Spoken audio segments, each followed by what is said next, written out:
En los comienzos, cuando comencé a enfrentar una historia, a enfrentar la narración de una película a través de todos sus complejos, que lo comencé con todo el temor, el miedo que uno enfrenta a través fundamentalmente de los recuerdos que tenía yo, sobre todo de Ricardo Yunis y su simplicidad.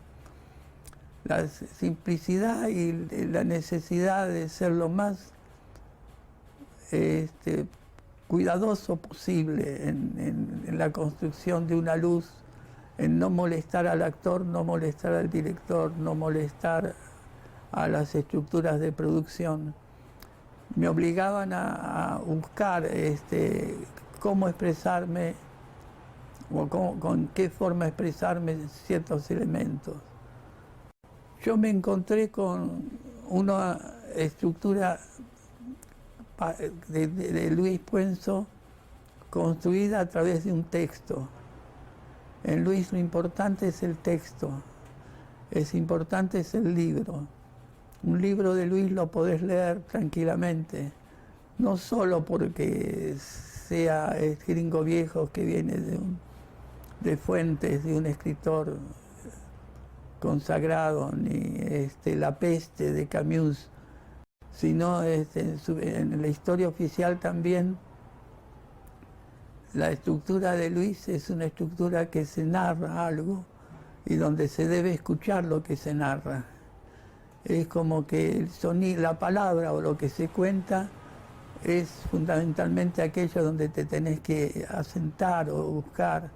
La conversación de Chela con Norma en el bar cuando hablan la abuela con la mujer esta, no importa, digamos, la belleza, suponete entre paréntesis, de una luz o la sensibilidad de haber elegido una lente, sino de que no podías perder en ninguna distracción lo que se estaba comentando y lo que se estaba diciendo.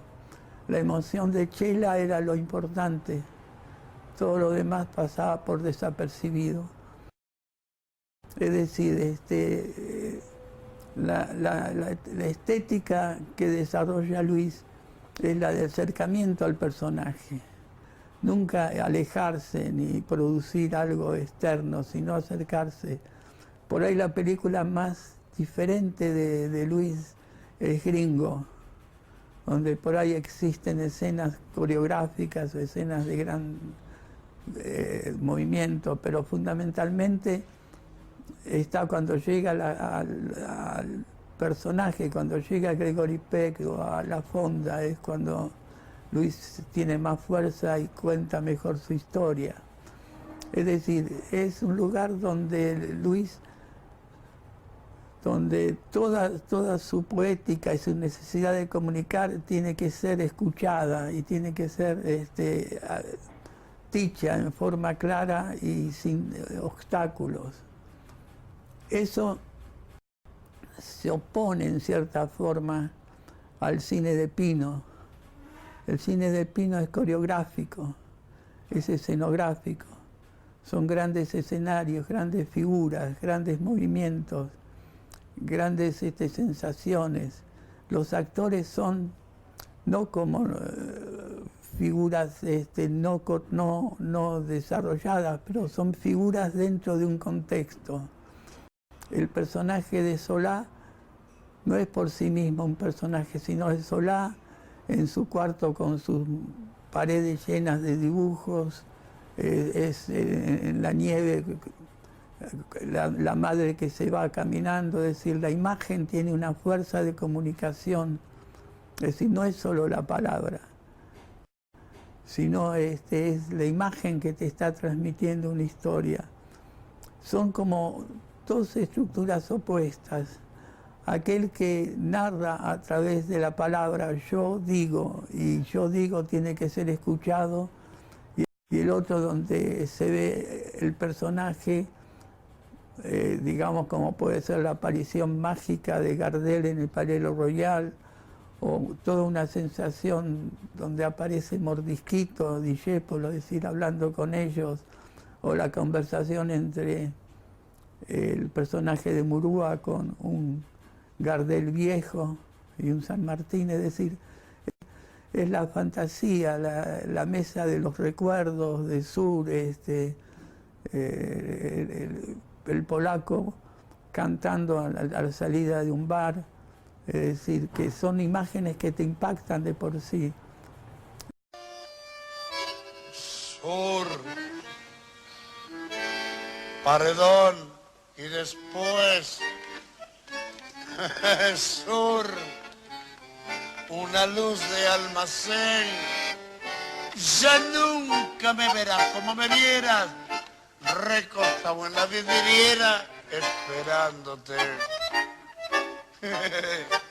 Ya nunca alumbraré con las estrellas nuestra marcha sin querellas por las noches de Pompeya, las calles y las lunas suburbanas y mi amor y tu ventana.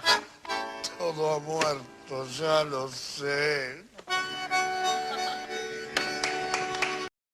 No es la situación, digamos, del rostro de Norma cuando va percibiendo la crueldad de su marido, ni tampoco está en ese impresionante, para mí, genial situación de resolución, y una situación de Luis, que es cuando ella lo abraza a él antes de irse, es decir, no están en un gran salón, no están es decir, no existe nada más que esas figuras y ese momento. En cambio, en Pino no, están San Martín en las nieblas de Boulogne-sur-Mer, donde las nieblas y el paisaje tienen tanta fuerza como ellos, o mejor dicho, no compiten, pero el paisaje es el que te transmite la emoción. Son como dos mundos que me tocó convivir y entrelazarlo, ¿no?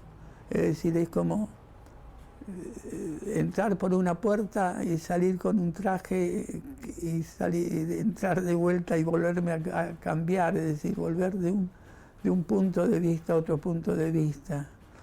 La utilización de las lentes, los angulares, grandes angulares en Pino, los normales y a veces los teles en Luis, ¿no es cierto? Es como la expresión de dos poesías o dos estructuras que van hacia una comunicación, hacia la misma, la búsqueda del hombre dentro de todas sus confusiones, pero por como caminos distintos, ¿no? En Pino hay una relación muy grande con la puesta teatral o con la estructura teatral. Es muy fuerte en él la base de su formación como digamos, actor y como estudioso del teatro. En Luis, la literatura, la lectura o la escritura de libros o de guiones. Es decir, los dos se van llevando por esos caminos que ellos mismos, consciente o inconscientemente, se fueron construyendo.